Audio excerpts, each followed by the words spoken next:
बिस्मिल्लाहिर्रहमानिर्रहीम, अस्सलाम वालेकुम। मैं सैयद इमरान शफकत आपकी खिदमत में हाजिर हूँ। दो तीन डेवलपमेंट्स है। एक डेवलपमेंट तो साफ बता रही है कि चोर तो चतर, और वो डेवलपमेंट है इमरान खान साहब की पॉलिसी की। और वो पॉलिसी जो 1 घंटा इस्लामाबाद हाई कोर्ट में एक केस की समाअत के दौरान वक्फा लेके वो जो पॉलिसी बताई गई, वो पॉलिसी अजीब व गरीब थी। वो ना तीतर थी ना वो बटेर थी, यानी कि अपनी ज़ात आगे। और वो पॉलिसी क्या थी कि आपको पता है कि जो पीटीआई है उसने कौमी असम्बली से इस्तीफ़े यकमुश्त दे दिए थे, ऐलान किया था और सारे इकट्ठे जमा करवा दिए थे। और उनके डिप्टी स्पीकर ने वो उन इस्तीफ़ों को अपनी तरफ से मंजूर भी कर लिया था, या कह दिया था। एक रूलिंग पास उन्होंने की थी लेकिन प्रोसेस पूरा नहीं किया था। तो नए स्पीकर आ गए, उन्होंने अब मतलब 11 जो इस्तीफ़े हैं। अब ये यहाँ पर कानून ज़रा मुख्तलिफ है थोड़ा सा, कि स्पीकर ने अपनी सेटिस्फेक्शन के मुताबिक जो है वो जो अरकान असम्बली हैं या कोई रुकन असम्बली, उसके इस्तीफ़े का जायज़ा लेना होता है। और वो मुशाफा बुला के भी पूछ सकता है स्पीकर के, जी कि आपने इस्तीफ़ा दिया है, आप पर कोई प्रेशर तो नहीं, क्यों देना चाह रहे हैं, हाथ से लिखा हुआ इस्तीफ़ा चाहिए। तो इमरान खान साहब जो हैं उन्होंने एक उल्टी चाल खेली थी, वो उनको उलट पड़ गई। अब उन्होंने 11 इस्तीफ़े मंजूर कर लिए, जिस पर 16 अक्टूबर को इंतखाबात हैं, जिनमें से 9 मेरा ख्याल हल्कों के ऊपर इस तरह का कोई सीन है। तो अब इनके 10 अरकान जो हैं, मैंने कल उनकी पिटीशन दायर हुई थी इस्लामाबाद हाई कोर्ट में, और इनके बड़े नामी गिरामी पहलवान जो सियासी पहलवान हैं वो हैं इनमें 10 लोगों में से शामिल।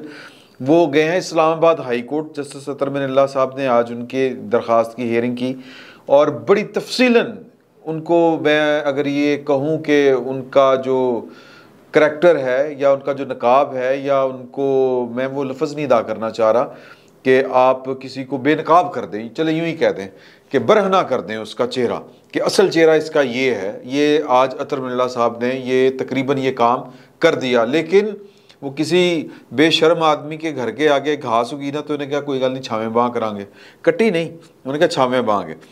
तो आज यही वो चला था। इनमें डॉक्टर शीरी मज़ारी साहबा हैं, नाम देखें कितने कितने बड़े हैं, शानदाना गुलजार हैं, अली मोहम्मद ख़ान हैं, फ़रक हबीब हैं, एजाज शाह हैं, और दीगर 5 अरकान भी हैं। तो ये क्या कह रहे हैं, ये बेसिकली कह रहे हैं कि हमें असम्बली से स्पीकर को रोका जाए कि हमारे इस्तीफ़े मंजूर ना करे। भाई आपने जब इस्तीफ़े दिए थे तो वो मंजूर क्यों ना करे। तो वो अदालत कह रही है कि हम पार्लिमान के स्पीकर के मामलात में मुदाखलत नहीं कर सकते। शकूर शाद वाला भी जो मामला था उस पर भी हमने सिर्फ नज़रसानी का कहा था, इससे ज़्यादा हमने कुछ नहीं कहा। ये पार्लिमान का इख्तियार है। पार्लिमान को पिछले 75 साल से जितना जलील और रसवा किया गया है, और इसमें सियासतदान पेश पेश रहे हैं, ये जज साहब नहीं कह रही है, मैं कह रहा हूँ। और इसी तरह के सियासतदान, वो कौन से सियासतदान जो गमले में उगाए जाते हैं सियासतदान, वो सियासतदान जो किसी जर्नैल की पैदावार होते हैं, किसी जिलानी की, किसी मुशर्रफ की, या किसी मतलब अयूब खान की, ज़ियाउल-हक की, तो और या फिर पाशा साहब की, या फिर ज़हीरुल-इस्लाम अब्बासी साहब, इन जैसों की जो नर्सरियाँ होती हैं, गमले होते हैं, वहाँ के जो पैदा होने वाले या उन गमलों में लगने वाले जो सियासतदान होते हैं, वो इस तरह की हरकतें करते हैं जो इमरान खान साहब कर रहे हैं। तो जज साहब ने कहा यार इस्तीफ़े मंजूर नहीं करवाने, असम्बली भी नहीं जाना, ये क्या पॉलिसी है। तो अगर जिनके इस्तीफ़े मंजूर नहीं हुए वो जाएं असम्बली में जाके बैठे, उनको कौन रोक सकता है। नहीं नहीं, हमने असम्बली भी नहीं जाना। भाई क्यों नहीं जाना, वो हमारी पॉलिसी है। उन्होंने कहा आपकी पॉलिसी ये है कि आप अदालत के कंधे के ऊपर पॉइंट स्कोरिंग करना चाहते हैं, और ये काम हमने आपको अपना कंधा फराहम नहीं करना, ये काम हमने नहीं होने देना। आप जाएं अदालत के बाहर, अपनी सियासी लड़ाई है जाके लड़े, एक फोरम है पॉलिटिकल मामलात का, और सियासत कोई गाली नहीं है बाय द वे। ये इमरान खान साहब जैसे लोगों ने इसको गाली बनाया हुआ है, और वो मतलब मुल्की मामलात किस तरह चलने हैं, और एक पार्टी कहती है कि नहीं यूँ चलने हैं, दूसरी पार्टी कहती है कि यूँ चलने हैं, जो अक्सरियत में है उसकी बात मान ली जाएगी। This is the democracy. और यही वो पार्लियामान ही वो फोरम है जिसने बैठ के मुल्क को किस तरह चलाना है फैसला करना है, और विल ऑफ द पीपल का मजहर है वो वाला हाउस, वो वाला फोरम। यही आज जज साहब कह रहे थे। लेकिन जज साहब भी पौंगे, मतलब उनकी जो पॉलिसी है वो पॉलिसी क्या है ये जज साहब को तो समझ नहीं आई, अदालत को समझ में नहीं आई। अदालत ने तंग आके गैर मुइना मुद्दत तक जो है उसकी समाअत मुलतवी कर दी, और सादा अल्फाज में उन्होंने कहा खसमान खाओ, ये उन्होंने कहा तो नहीं, लेकिन इसका मतलब यही बनता है कि आप असम्बली जाना भी नहीं चाहते, आप इस्तीफे भी नहीं देना चाहते, आप चाहते क्या हैं? ये तो हमने एक मशरूत कोई नहीं था, उनके इस्तीफे जो वो लिखे हुए हैं उन पर कोई शर्त नहीं। और इस्तीफा मशरूत क्या होता है कि जी मेरे फलां चीज़ के अगर ये काम ना हो तो फिर मेरा इस्तीफा मंजूर समझा जाए। तो ये अजीबोगरीब है मामला कि जज साहब तो को समझ में नहीं आई ये पॉलिसी। असल में वो सियासत कर रहे हैं। जज साहब ने बिल्कुल ठीक कहा, अदालत ने बिल्कुल ठीक कहा, और ये 2 नंबर सियासत है। आप अब खुद अंदाज़ा लगाएं कि हमने असम्बली नहीं जाना, क्यों नहीं जाना? कि जी कि वो अपना हमने इस्तीफ़े दे दिए हैं। अच्छा, स्पीकर इस्तीफ़े मंजूर करके इलेक्शन कमीशन को रेफरेंस भेजे, वो आगे से इंतखाबात के लिए शेड्यूल जारी कर दे। नहीं नहीं नहीं नहीं, ये नहीं करना। क्यों? हमने इस्तीफ़े नहीं दिए। भी क्या दिया आपने? आपको अगर ये समझ आए बात, अच्छा फिर तनख्वाह भी लेनी है ये, और ऊपर से मुनाफकत। तो इमरान खान साहब जो हैं उनकी सियासत को 7 तोपों की सलामी, बल्कि 7.5 कर लो यार। कोई मेरी तो कम से कम समझ में नहीं आई, ना अदालत की समझ में आई है। कुर्बान जाइए उन लोगों के ऊपर जिनको इमरान खान साहब की ये 2 नंबर मुनाफकत समझ आ रही है और वो इसको सियासत का नाम दे रहे हैं, इसको पॉलिटिक्स, पावर पॉलिटिक्स का नाम दे रहे हैं। तो इमरान खान ने, जिस तरह आपको मालूम है, आज ये ख़बर भी शाया हो चुकी है, कोई सहाफ़ियों से मुलाकात की, सहाफ़ियों के ग्रुप से मुलाकात की, और उसमें भी बेपर की छोड़ते रहे, अजीबोगरीब सी। अब वो कह रहे हैं जो मेजर जो बात है उनकी, उसमें उन्होंने कही कि जी के आर्मी चीफ जरा मर्जी डालो, मैंने तो कोई प्रॉब्लम नहीं। क्या प्रॉब्लम है फिर आपको? पाए मुझे आर्मी चीफ से कोई फ़र्क नहीं पड़ता, तो फिर किससे फ़र्क पड़ता है? अच्छा, बहाना क्या तलाश कर रहे हैं? इनको फ़र्क ही आर्मी चीफ से पड़ता है। ये बात समझें, इस पर ज़रा गौर करें। ये जिन हालों को पहुंचे हैं, ये मर्जी का आर्मी चीफ लगाने की वजह से पहुंचे हैं। नहीं लग रहा था, नहीं लग सकता था। 6 महीने पहले वो जनरल फैज़ का नोटिफिकेशन जारी करना चाहते थे, मई 2022 में, यानी ये जो मई गुजर गया है ना, तो अगला ने कड़ाका काटा। सियासतदानों ने मिलके, सियासतदानों को पता नहीं फिर जो भी रिपोर्टें दी गई, बताया गया कि ये पायन आ गया तो इसने ये 2 काम करने हैं, मुल्क में सदारती निज़ाम लेके आना है, 18वीं तरमीम ख़त्म करनी है, और इसने पाकिस्तान की फ़ौज को पार्लिमान के अंदर भी कोई मुस्तकिल हैसियत दे देनी है। वो पुराना तुर्की का निज़ाम जो मतरूक हो गया वहाँ पे, वो पायन यहाँ पे तजर्बा करेंगे। क्यों? क्योंकि यहाँ पर कुछ लोग जो थे वो तय कर बैठे थे कि इस मुल्क के माई बाप हम हैं और ये अवाम इस मुल्क की जाए भाड़ में, हमने ही इस मुल्क के साथ सारे तजर्बे करने और हमने ही इस मुल्क को चलाना है। तो उनको एक बढ़ावा मिल गया था, वो बढ़ावा था इमरान खान। अब वो बढ़ावा जो है वो अब अपना हक समझ रहा है पाकिस्तान का इक़्तिदार, और उस हक के लिए वो जो सबसे ज़्यादा जो उसको हक दिलवा सकता है वो चीफ ऑफ आर्मी स्टाफ है, जो माजी में जिस तरह लोगों ने उनके साथ ताउन किया। वो पॉलिसी तो खैर बड़े लेवल की थी ना, अदारे के लेवल के ऊपर की थी, लेकिन वो पॉलिसी नाकाम हो गई क्योंकि इमरान खान साहब एक नाकाम आदमी थे।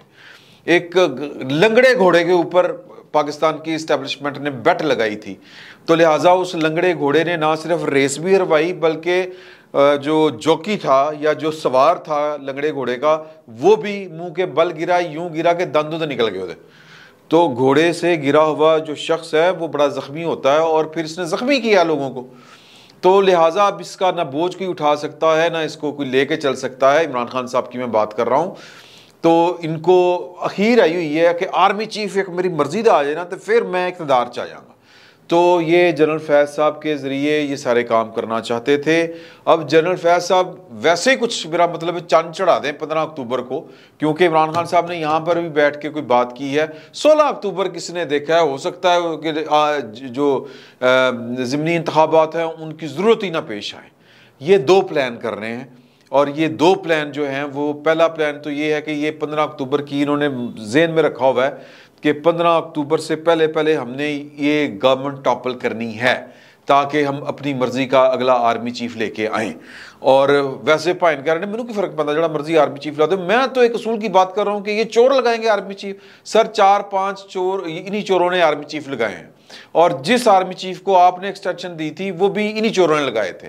और इन चोरों ने चूंकि कानून के मुताबिक आए थे, आइन के मुताबिक आए थे, और आइनी तौर पर लगाए हैं। तो अब आपकी मर्जी है, मतलब कौन चोर, कौन सी अदालत ने कह दिया चोर? वो भी वजीर आजम है, एक तरीके के साथ आया है, आइन के मुताबिक आया है, और आप आइन के मुताबिक निकाले गए हैं। लेकिन इमरान खान साहब को मैंने ये लफ्ज़ कभी नहीं बोला। मैं आज आपको बोल रहा हूँ कि इनकी जो हरकतें हैं, इमरान खान साहब जो सियासत कर रहे हैं, ये सियासत जो है ये इनको जलील करवाएगी। जलील का मतलब मैं बड़े मोहतात अल्फाज में ये वाली बात कर रहा हूँ कि मैं इससे ज़्यादा वैसे तो मैं बहुत खोल के बयान कर सकता हूँ कि जलील करवाने का मतलब क्या होता है और इसको आसान अल्फाज में क्या कहा जा सकता है। तो इमरान खान साहब जो हरकतें कर रहे हैं, वो हरकतों का जो अंजाम है वो जलालत है, बहुत जलील होंगे ये।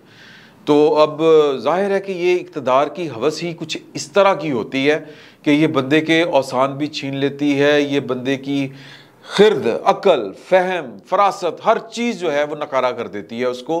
तो इमरान खान साहब इस वक्त उसी चक्कर में हैं कि भाई किसी तरह जो है वो मैं इक़्तिदार पर कब्ज़ा कर लूँ और जो थ्रू प्रॉपर चैनल इस गवर्नमेंट को टॉपल नहीं किया जा सकता। दो तरीके हैं, एक तरीके अदम एतमाद ले आएँ जो आइनी तरीका है, और इत्तेहादियों को जो है इस हुकूमत के वो साथ में लाएँ, यूँ करके बड़ी आसानी के साथ ये हुकूमत ख़त्म हो जाएगी। एक दूसरा तरीका ये है कि ये इस्लामाबाद का मुहासरा कर लें। अच्छा, मुहासरा करेंगे तो वो कहते हैं कि जी राना, पूछा ना साफ़ियों ने, राना सनाउल्लाह की कर लेगा सर, क्यों कर लेगा? वो सवाल था कि क्यों जी, सारे सूबों में तो हमारी हुकूमत है, जो यानी कि पंजाब और KPK में, तो ये क्या कर लेगा? तो उनको ये अंदाज़ा नहीं है कि राना सनाउल्लाह या जो वफाकी हुकूमत है, आप तो सिर्फ पंजाब पुलिस और KPK की पुलिस के ऊपर जो है वो टैं टैं कर रहे हैं। उनके पास इख्तियार है फ़ौज को डिप्लॉय करने का, रेंजर्स FC को डिप्लॉय करने का, और वो डिप्लॉय अगर हो गए, मतलब अगर वफाकी हुकूमत ने कर दिया तो फिर वो कोई भी कसर नहीं छोड़ेंगे। फिर जिसने जो कानून को अपने हाथ में लेने की कोशिश की उससे कानून निपटेगा। ये जलालत का पहला दरवाज़ा होना है, ये बात लिख लें। और वैसे तो इमरान खान साहब के साथ उस तरह का कोई माहौल नहीं जाना, क्योंकि आगे फ़ौज खलोती होनी है। ये मैं वैसे ही आपको एक पेशीन गोई कर रहा हूँ।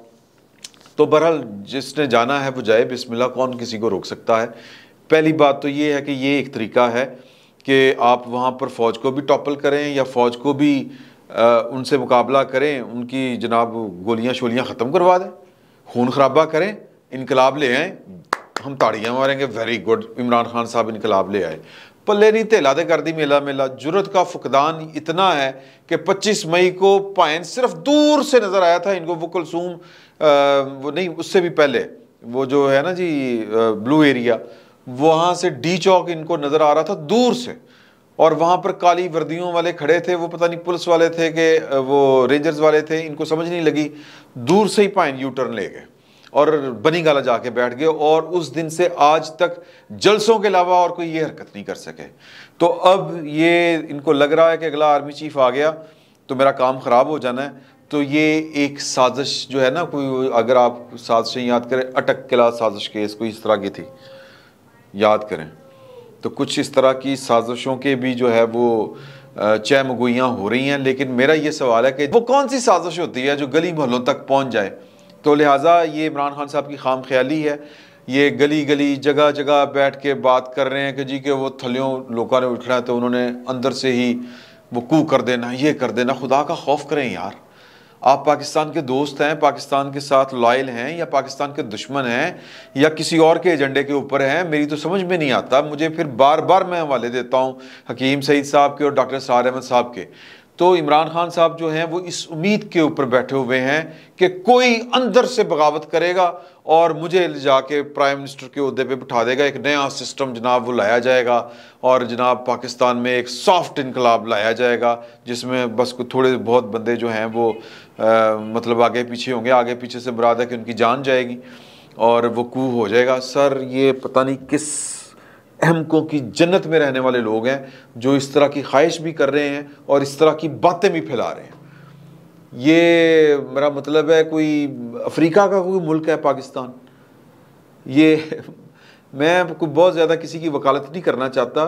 सर सिस्टम है, चल रहा है, दस्तूर है, नाफिज है, इदारे हैं, चल रहे हैं, और आप कहते हैं कि हम ये कर लेंगे, हम वो कर लेंगे। तो इमरान खान साहब जो हैं वो सठिया गए हैं। वो जिस तरह की ख्वाहिशों का इजहार कर रहे हैं ये इनको बहुत भारी पड़नी है। मैं बार बार कह रहा हूँ कि ये जिस तरह की सियासत कर रहे हैं ये सियासत इमरान खान साहब को जो ना ज़लालत.com की तरफ लेके जाएगी। इज़्ज़त वाला कोई काम नहीं करे इमरान खान साहब तो लग समझ जाएगी सर ए कूड़ा दा कूड़े दा मैदान।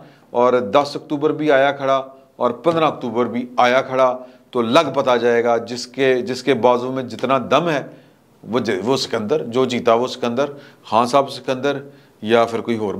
अल्लाह अल्लाह खैर।